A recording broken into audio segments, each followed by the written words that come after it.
Fala galera, vem chegando aqui para mais um episódio do Podcastle TV. E aí, Medina? Já curte, comenta e compartilha porque hoje vai ser pedrada. Estamos na saga aqui de estar batendo papo com os autores do livro, que é sucesso, que tem histórias que inspiram, Olhos de Águia, Medina. Esse tá incrível, hein, Gu? Você leu? Eu li. Então não pode perder. E você também tem que ler. Pessoal, o convidado de hoje é um cara que é meu amigo, parceiro, brother, que escreveu um capítulo aqui que vai impactar, Medina. Lidando com os críticos, a forja dos inabaláveis. Antes de eu apresentar ele, eu faço questão de mostrar a fotinha aqui, Medina, pra gente sempre honrar aqui, ó, a vida de todos os autores. Que isso, hein? Deu um zoom aí, Samuca? Convidado de hoje... O cara é parceiro, é mentor, palestrante, pastor, autor de vários livros. Seja muito bem-vindo, Israel Júnior. Tamo junto aí, meu irmão. Olhos de Águia, hein, Israel? Gente. Que isso. E o cara dos debates, né, Gon? Dos debates. Inclusive, a gente tem um combinado aqui que nós não vamos contar o número do capítulo dele, nem a roupa do Samuca. Hoje é um combinado nosso. Mas eu compactuo da mesma mentalidade que ele tem, então o papo vai ser muito bom aqui. Muito e bom. Aí, meu irmão?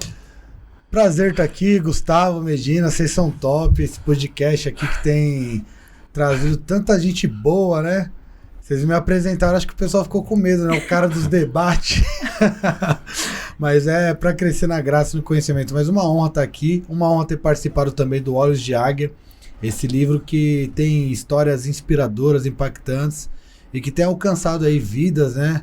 Já tem testemunhos de pessoas que foram impactadas com esse livro e eu pude estar contribuindo com um capítulo e conheci muita gente extraordinária e é isso. Uma honra estar aqui no, como que é? Podcastle. É. Top, hein? E aí, irmãozão? Israel, vamos lá então.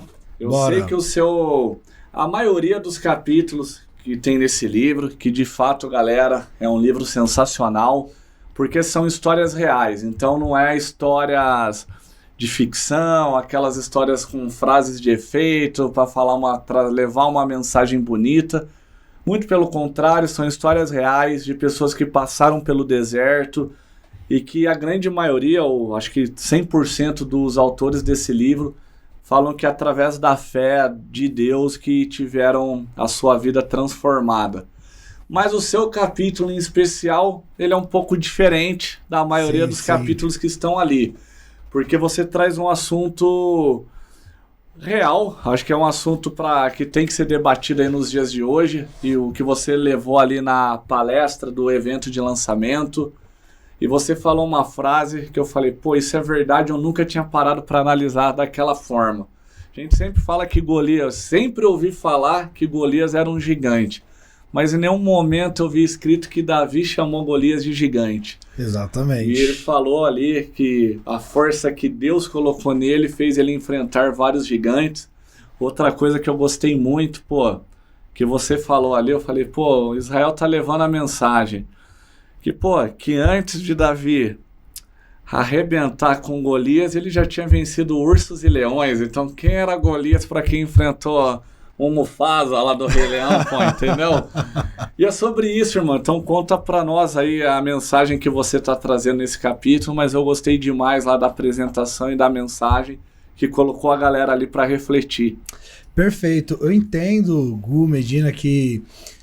Cara, as histórias inspiradoras, né, faz parte você presenciar histórias porque você se conecta, você tem empatia, você consegue entender que você não é o único que tem sofrimentos, você sai daquela zona de vitimismo e você consegue entender que o mundo não gira em torno de você, que pessoas sofrem, pessoas têm perdas, desafios.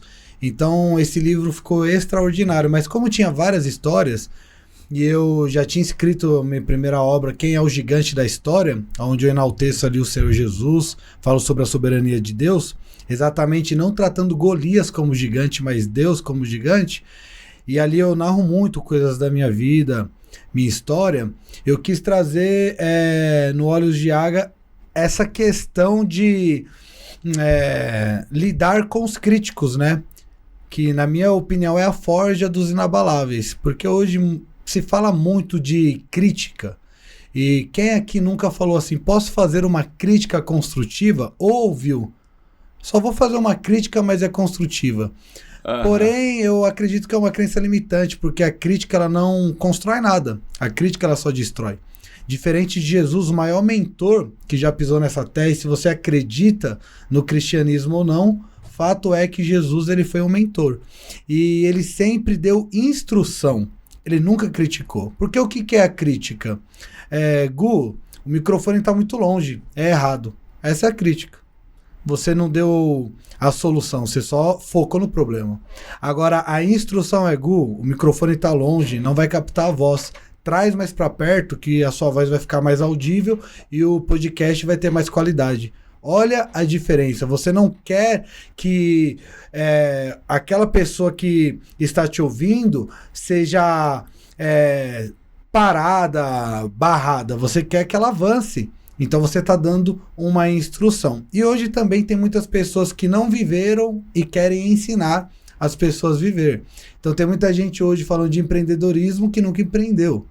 Tem muita gente hoje falando contra a pornografia, mas é viciado em pornografia. Tem muita gente falando em respeitar as mulheres, mas não respeita nem a mulher que está deitada na cama dele. Então nós vemos hoje uma sociedade superficial, muita hipocrisia, e eu costumo falar que o evangelho não é uma religião. O evangelho é um estilo de vida.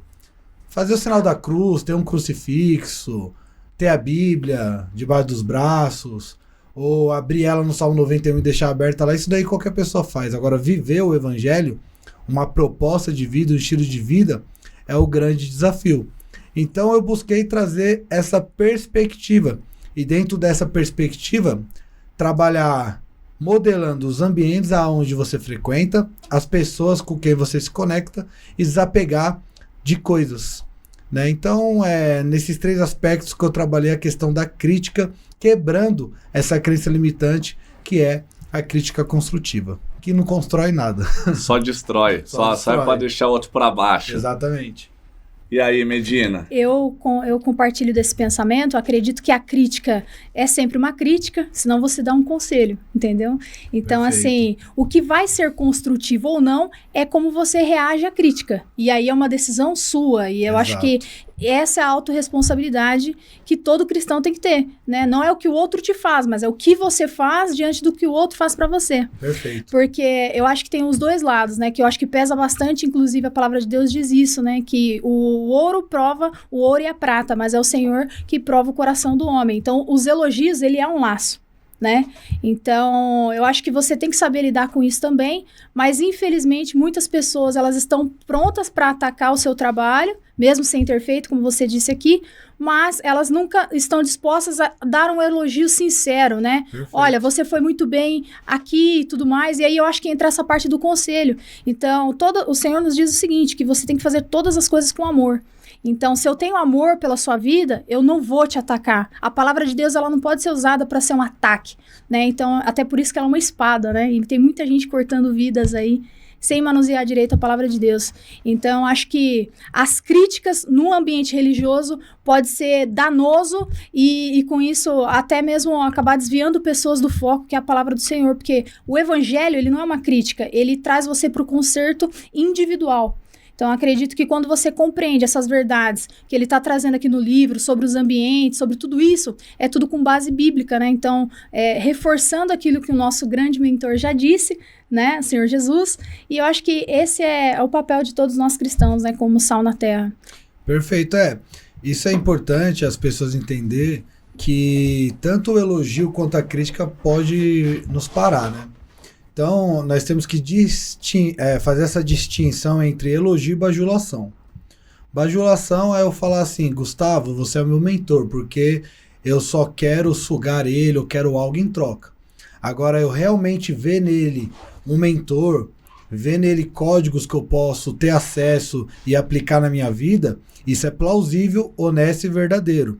1 Coríntios 11:1 diz, sede meus imitadores como eu sou de Cristo. Então, nós temos que imitar uns aos outros, pegar aquilo que é correto, aquilo que é coeso, aquilo que é pleno, né? Aquilo que é cabal, acessar e aplicar na nossa vida, né?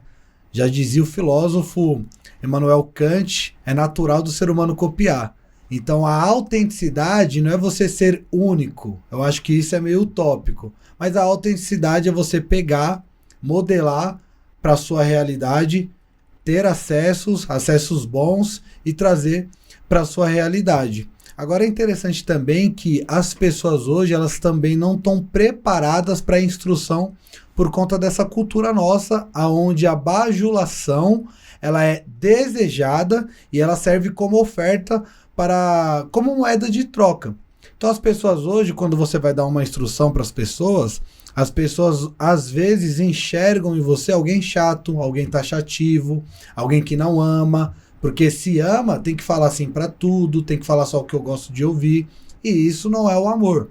Nós vemos lá em João capítulo 4, a mulher samaritana, Jesus ele prepara toda uma situação para se relacionar com ela, e Jesus chega na mulher e fala assim, tudo bem, vou parafrasear para os dias de hoje, né? Tudo bem, moça, eu tô com sede, você pode me dar um copinho com água? E a mulher samaritana fala assim, você é judeu, você tá falando comigo por quê? Ela ataca Jesus. E na psicanálise nós estudamos que o ataque é um mecanismo de defesa para quem está se sentindo ofendido ou está incomodado com a própria vida. Aquela mulher, ela está no 5º casamento. Casamento, no original, é relação sexual. Então quem acha que a mulher ali passou por cerimônias, né, é um anacronismo. Na verdade, ali ela está em um 5º ato sexual com um homem que já tem uma mulher. Então ela está numa vida de pecado, ela está indo em um horário de almoço, à tarde ali. Jesus pede para os discípulos irem comprar comida, ele quer estar sozinho com aquela mulher para que os discípulos que não estavam preparados ainda, não tinham crescido na graça e no conhecimento de maneira plena, porque Jesus vai corrigir eles em muitas situações. Jesus ele tem empatia por aquela mulher, por isso que ele quer estar sozinho com ela. Jesus vai oferecer a água para aquela mulher, e uma água que, diferente dessa, quem beber nunca mais vai ter sede. Mas Jesus não oferece só água. A mulher enxerga um profeta nele, porque ele confronta o pecado daquela mulher e ela fala, vejo que você é um profeta. E quando ela descobre que ele é o Messias prometido, ela vai na cidade, prega quem teve um encontro com o Messias, e por conta dessa mulher, a primeira missionária que nós podemos ver ali no Novo Testamento, Jesus fica mais 2 dias em Samaria. Por conta de uma mulher que aceitou a instrução e ressignificou a sua situação, iniciou uma vida nova para ela e para os habitantes daquela cidade. É isso que o evangelho causa, por isso que eu falo que é o estilo de vida. Agora, se eu não estou pronto para receber instrução, eu não estou pronto para avançar e também não estou apto para ensinar, porque eu aprendo e ensino. Isso tudo que ele falou aqui, eu acredito que é porque existe realmente uma utopia no mundo gospel, né? Onde as pessoas, elas usam hoje uma máscara de cristão. É uma máscara social. Então, eu vejo que o evangelho, o verdadeiro evangelho, muitas vezes, ele não é pregado ali no púlpito. Existe um evangelho rosa, né, que a gente costuma falar, porque ele não confronta as pessoas dentro daquela mudança que ela precisa fazer, porque hoje se fala em amor, mas as pessoas têm atos de ódio, porque se você verdadeiramente ama alguém, você vai querer que aquela alma seja salva. Né? Então, eu acho que a verdade ela tem que ser dita. E por que você acha que muitos pastores hoje, eles não fazem esse confronto com a igreja? Então, vai muito de você deixar a sua personalidade te governar. E você tem que governar todas as suas emoções e seus sentimentos. Por exemplo, eu como estudante de psicanálise, fica muito notório que o Gustavo, ele tem mais calma e você tem o mesmo comportamento que eu, é mais enérgica. Diferente da minha esposa, que é mais igual ao Gustavo, mais calmo, eu sou mais enérgico. Isso é perfil. Muitos pastores, por conta do seu perfil, começam propagando o verdadeiro evangelho, o evangelho que confronta em amor, mas traz o confronto, não só o conforto.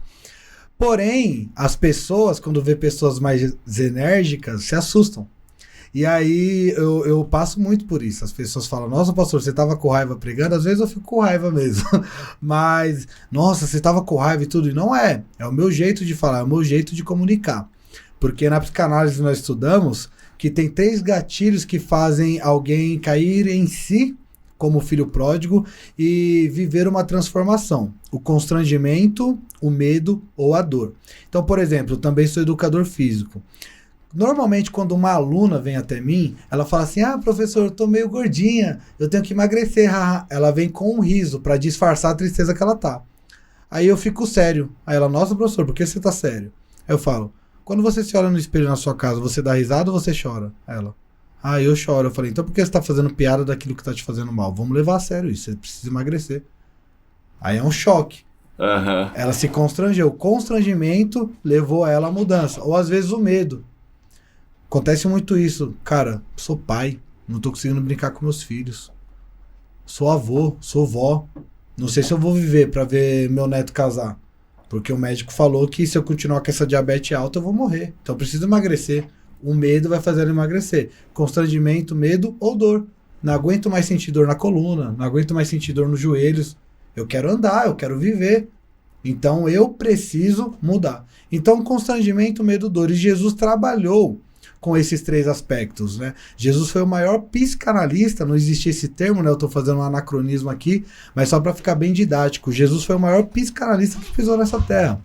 Por exemplo, Jesus, ele vai amar ao mesmo tempo Pedro, falando assim, você pecou, me negou 3 vezes, mas eu vou te perguntar 3 vezes, tu me amas? Então vai e apacenta minhas ovelhas. Então Pedro, nos dias de hoje, os pastores iriam chegar e falar, vai ficar em disciplina, vai ficar de banco por 3 meses. Jesus não. Pedro negou ele na sexta, no domingo ele era pastor.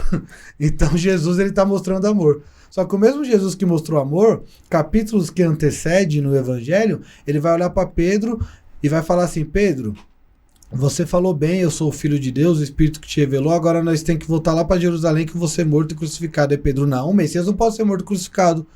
Aí Jesus fala, arreta-se de mim, Satanás. Pô, alguém que perdoa chama de Satanás. Então, que Jesus é esse? Será que Jesus, ele não tinha um temperamento controlado, era bipolar? Não. Jesus, ele sabia a hora de acessar o amor, mas também sabia a hora de acessar a disciplina, de disciplinar. Isso é você ser um mentor, é você falar das qualidades boas, mas também das qualidades ruins. E você vai acessando o coração da pessoa com amor, mas também com correção. Os pastores hoje, eles não conseguem imitar a Cristo nisso. Então, quando a crítica vem para o pastor, ele tem medo do salário, ele tem medo de perder a ovelha. Ovelha essa que não é dele, ovelha essa que é de Jesus. Então, um pastor que tem medo de perder membro, ele já é alguém que não entendeu o que é evangelho, porque ele quer controlar alguém. Então, um pastor que fala, você está proibido de visitar tal igreja. Você está proibido de, o pregador que eu gosto vai estar aqui na cidade, eu posso ir? Não, você está proibido. É um pastor que quer controlar a ovelha, mas a ovelha não é dele, é de Cristo. Então, essa má compreensão do que é o evangelho vai fazer com que ele não consiga ter o equilíbrio, e não tendo equilíbrio, ele vai ficar com medo de pregar, ou ele vai exceder sem mostrar o amor na disciplina. Então tem que ter um equilíbrio. Tem muito pastor que só prega contra o pecado, mas não dá instrução. Como sair do pecado? Como largar o pecado? Isso daqui é pecado. Tudo bem, mas como que eu faço para sair do pecado? Então, eu vejo essa falta de equilíbrio porque nós estamos numa sociedade que ou você cai para o extremo da bajulação ou você cai para o extremo de só condenar e não mostrar o amor, a redenção, a segunda chance, a terceira chance. Quantas chances Jesus deu para nós, né? Eu sempre brinco e eu falo pro pessoal de casa fazer isso daí em casa. Se olha no espelho e pergunta, eu mereço o céu? Se você for sincero, você vai falar, eu não mereço. Eu sou o pior pecador entre todos os homens. Se todas as coisas que eu penso, eu não vou nem falar das que eu faço. Se eu falar de todas as coisas que eu penso, eu colocasse num pendrive, colocasse aqui na TV pro Gustavo e pra Medina assistir, vocês nunca iam me chamar pra esse podcast. Porque eu sou terrível. Eu sou um miserável pecador. Então, Agostinho de Hipona, um dos pais da igreja, ele tem uma frase incrível que ele diz, tudo aquilo de mal que você vê em mim é eu mesmo. Agora, tudo aquilo de bom que você vê em mim é Cristo. Tô falando demais, gente. Pode falar. Mas tá top, pô. Não, a gente tem que ouvir, tem que extrair o conhecimento, né, que você tá trazendo aqui, e a gente fica paralisado ouvindo, porque de fato, gente, hoje é tudo muito controverso. As pessoas, elas falam uma coisa, vivem outra realidade, acho que um pouco por conta da rede social. Sim. Então, assim, existe essa pressão também da rede social. Então, eu vejo que essa modernidade de hoje, com essa cultura que nós estamos vivendo, tem muita coisa que está se perdendo. Então, é necessário que tenha uma voz como a sua, trazendo todo esse conhecimento, essa bagagem. Então, a gente tem que aprender, né, Gu? Não, com certeza. Não, a coisa que o Israel falou aqui que é real, e que até saindo desse mundo de igreja, mas já vi muitas vezes acontecendo no empreendedorismo, que a bajulação e a honra, uma frase que eu vi, tem a mesma vestimenta, mas não tem o mesmo caráter. Nossa, e que tem muita gente frase eu vou pegar. que te bajula na sua presença, mas que não te honra na sua ausência. Exato. E principalmente aí entrando na parte de igreja, líderes religiosos, eles têm que... Eu vejo que nesse mundo de mídia social tem que tomar muito cuidado, porque eu vejo que fica muito preocupado assim com... Alguns parecem que são artistas, né? E aquilo que você trouxe aqui, que é o verdadeiro evangelho que fez eu entregar o meu coração verdadeiro para Cristo. É ir na igreja e tomar muita pancada. E essas pancadas que faziam eu refletir, acordar e vi que os hábitos que eu tinha na vida estavam me levando à ruína, à falta de paz de espírito, ao fundo do poço, que você falou aqui, de passar tudo no pendrive. E mesmo depois de eu ter aprendido, ter entregue verdadeiramente meu coração para Cristo, eu quero ver Jesus na eternidade. É uma luta que eu tenho todos os dias contra os meus pensamentos e para não transformar esses pensamentos em ação. Perfeito. E se a gente não entregar para Cristo, eu não tenho essa força para combater essa batalha todos os dias, entendeu? Perfeito. Então sobre isso. Eu falo que o evangelho é um estilo de vida, porque tudo isso que eu tô falando serve para empresa, serve para igreja. Eu não consigo fazer essa dicotomia. Olha, vamos falar de igreja aqui. Agora vamos falar de empreendedorismo. Agora vamos falar, para mim, é um ecossistema só. Porque o que eu sou na igreja, eu tenho que ser na empresa, eu tenho que ser em todos os lugares. Em casa. Porque é mais ou menos assim. É muito interessante isso. Eu debati com um pastor recentemente, não vou falar o nome por ética, e antes de ontem, ele estava em um local inadequado para ele estar, e ele estava tão fora de si, com substâncias que ele estava consumindo, eu estou falando de um pastor, e a gente tem que fazer essa autocrítica. Sim. Que ele, sem querer, fez uma live. E eu tinha debatido com ele, ele fala sobre a volta de Jesus, é a especialidade dele, é a escatologia. Então ele fala da volta de Jesus, ele fala que Jesus vai voltar, que nós temos que mudar, e ele é bem pesado. Só que ele fez uma live sem querer, filmando ele no lugar, e já tá no Fuxico Gospel, já tá, que é uma página endemoniada, né? Fuxico Gospel, né? Fofoca Gospel. Eu costumo falar que nem tudo que tem o gospel na frente é de Cristo, né? Mas aí eu tava pensando, cara, eu nunca imaginei que um cara desse ia estar numa situação dessa. E é por isso que eu falo que a árvore não é conhecida pelo dom, é conhecida pelo fruto. Eu posso falar muito bem, me comunicar muito bem, eu posso ter feito vários cursos de oratória, de homilética, mas eu frutifico. Então as pessoas, quando estão perto de mim, o que elas pensam de mim? Independente da religião delas, elas enxergam Cristo em mim?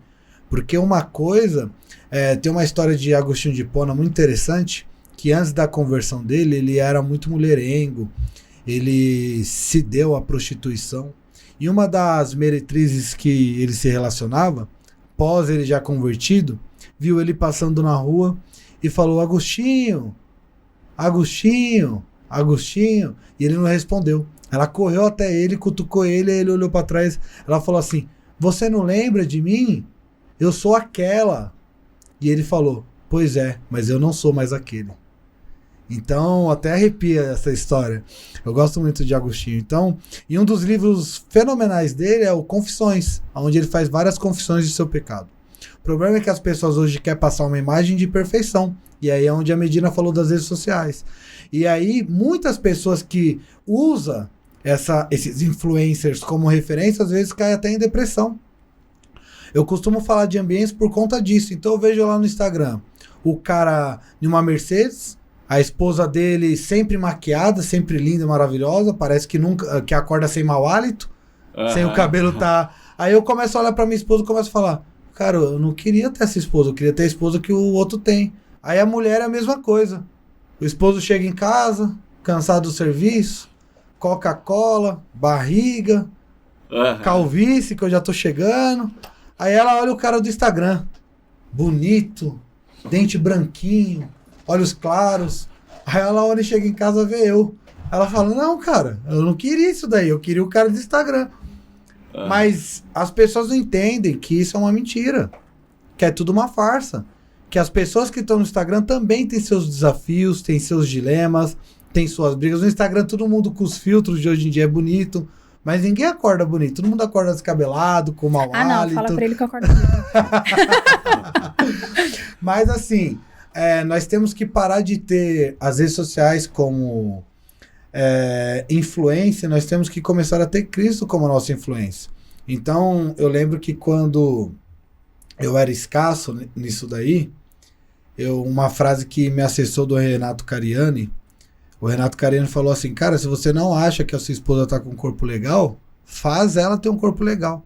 Eu lembro que a Lawane, ela era muito magra, corcunda, e aquilo me incomodava.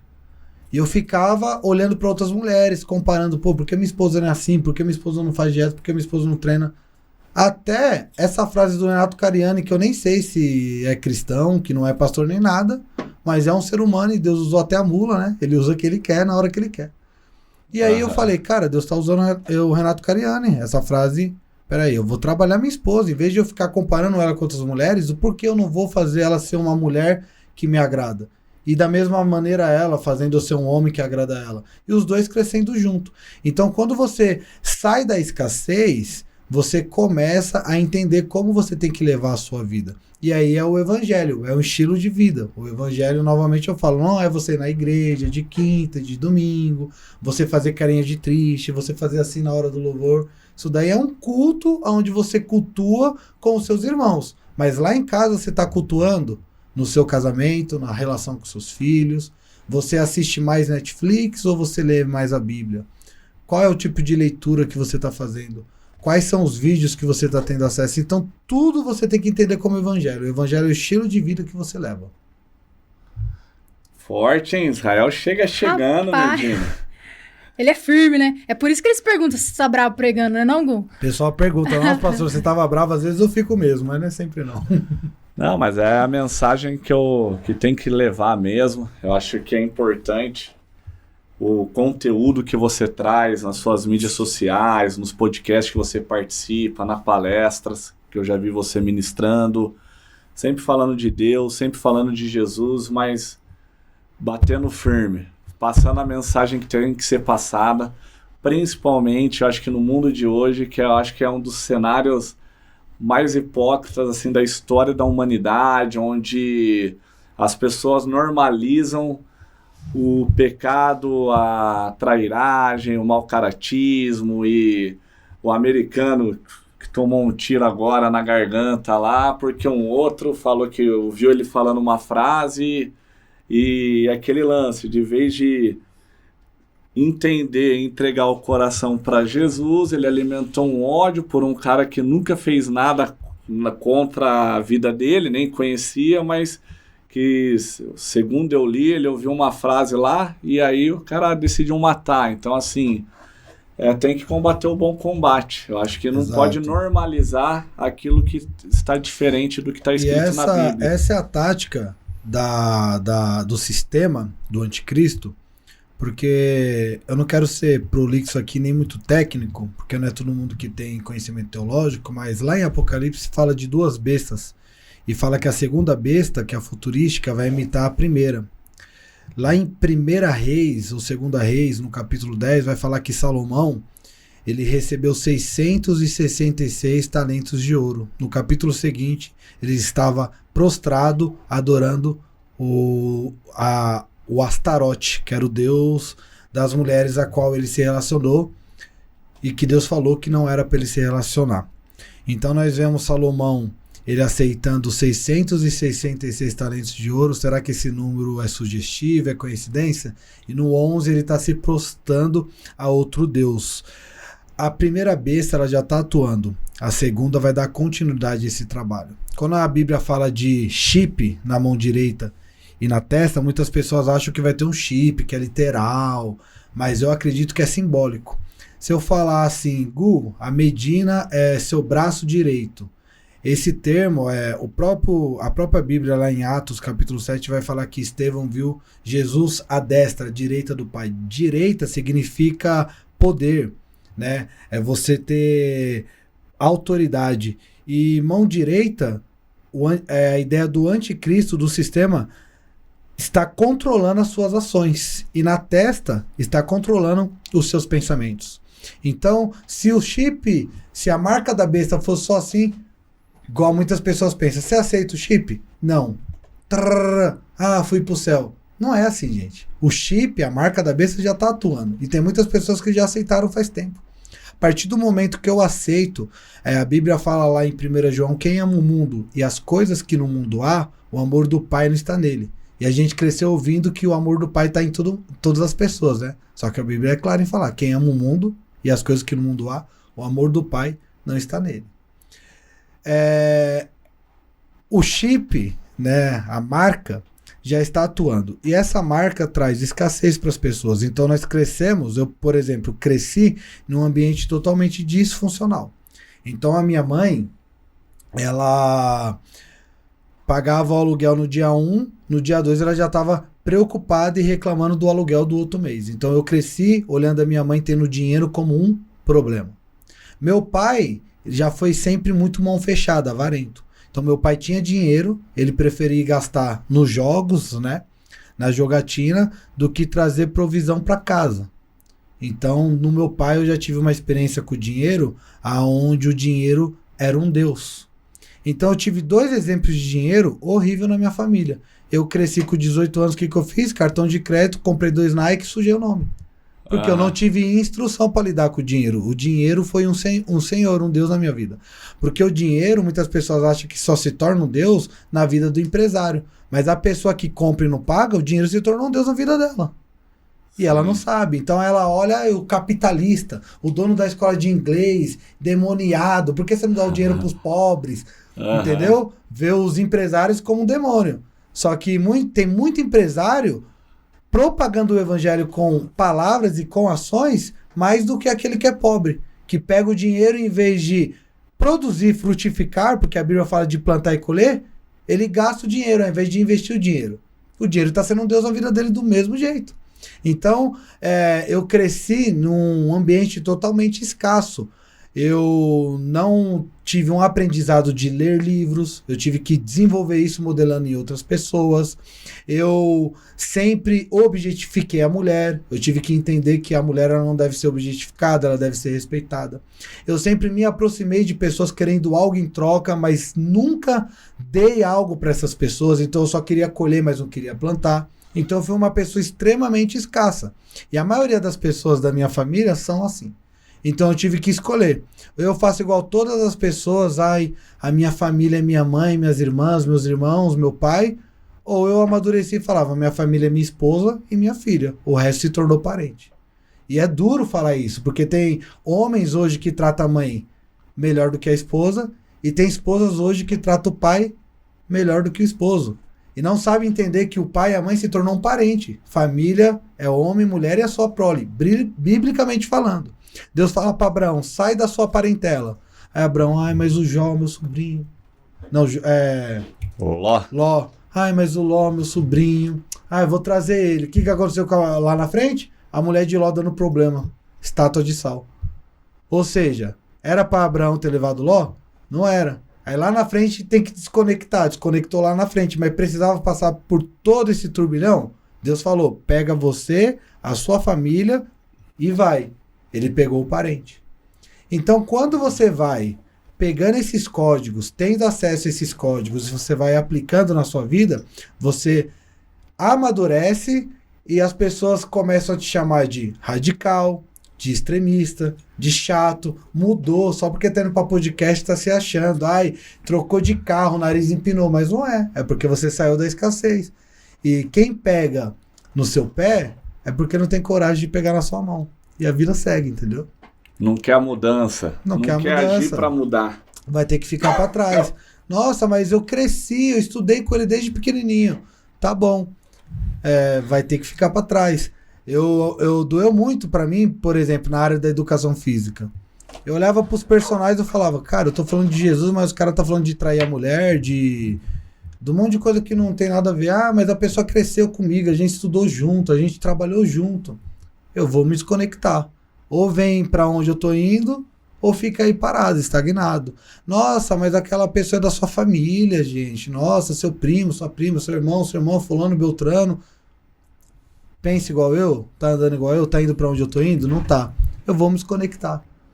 A Bíblia fala que tem amigos que são mais chegados que irmãos. Exatamente por conta disso. Tem pessoas do passado que não cabem no seu futuro, porque toda vez que você encontrar com eles, eles vão querer lembrar da onde você saiu para você voltar naquele lugar. É o que eu sempre falo. Quem fala de quem você era é porque tem raiva de quem você é hoje. Que isso, hein? Então, a maioria das pessoas chegam, nossa, Israel, lembra lá em São Paulo? Nossa, meu Deus, aquela vida louca que você levava. Nossa, lembra? Você na igreja pecou tantas vezes, errou várias vezes, foi inconstante várias vezes. Cara, eu não me lembro. Eu não tenho tempo de lembrar o passado. Eu tô vivendo o presente e o futuro. Então, é isso. Irmão, vamos lá, Israel. Infelizmente, a gente tá chegando no final desse episódio. Eu falo demais, né? Falo a verdade. Não, mas tá top demais. Aqui o nosso diretor aqui, Samuca, ele é trabalhador, ele trabalha manhã, tarde e noite. Menino bom. Muito ele bom. tem uns compromissos, mas você tem que voltar aqui mais vezes, junto com a Lawane. Com certeza. E aí, sem hora pra acabar, pra Aí gente sim. ficar na resenha mesmo. Aí sim. Mas, antes da gente estar finalizando, a gente sempre pede aí quero que você deixe mais aí dando aquele zoom mesmo. Perfeito. A mensagem que tá aí no seu coração, a mensagem que o Israel quer compartilhar pro mundo. Fechou. Bom, quero agradecer a você que ficou até agora nos assistindo aqui nesse podcast. Tem aquela frase que tempo é dinheiro, né? O tempo é tão precioso e você cedeu aí seu tempo para nos escutar. Tenho certeza que foi um momento de crescimento na graça e no conhecimento. Timothy Keller, um escritor que morreu, faleceu recentemente, um dos meus mentores, ele diz uma frase assim que eu acho uma frase muito importante. Ele fala que o evangelho não é uma boa proposta, o evangelho é uma boa notícia. Viva o evangelho sem buscar a sua vitória, porque em Cristo nós já somos vitoriosos, somos mais do que vencedores. Muitas pessoas falam assim, eu vou na igreja atrás da minha vitória. Cristo já morreu na cruz, nós já somos vitoriosos. Agora, aqui nessa terra, você como indivíduo, você planta e você colhe. Então não é pecado você ter riquezas, não é pecado você ter uma ascensão, você sair do CLT e se tornar um empreendedor. Tudo isso é válido, é ótimo e eu propago isso. Mas que você venha buscar o reino de Deus, a sua justiça. E as coisas que são da vontade dele serão acrescentadas na sua vida. E encerro enfatizando essa frase. O evangelho, ele não é uma religião. O evangelho é um estilo de vida. Me siga nas redes sociais, Israel Júnior Oficial com 2 L's. E é isso. Tudo pelo reino. Que top! Demais, e aí, Medina? Sensacional. Galera, já curtiu? Compartilhou? Manda esse podcast para um amigo que você sabe que vai aprender um pouquinho aqui com o Israel Júnior. A Lawane tá aqui com a gente. A Lawane tem que gravar aqui, viu, Gu? Tem que gravar, tem que gravar. Ela é top.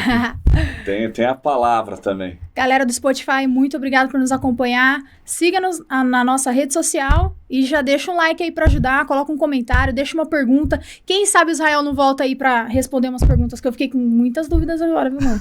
Falava você, na hora que falou do poder na mão direita, quanta gente aí, ó, o que o diabo tá te propondo aí, né não, Gô? Você segura o celularzinho aqui, ó, Satanás ofereceu riqueza, não foi? Quantas pessoas tá lá no Instagram só vê riqueza? Só vê aqui, ó, riqueza. Você tá se abastecendo do quê? Palavra de Deus, irmão. Ó, pega essa. Vigia. Vigia, varão. Ó. Meu irmão, gratidão aí, viu, Israel? Obrigado. Tamo Muito junto. obrigado. Obrigado. Valeu, valeu. É Tamo nóis. junto.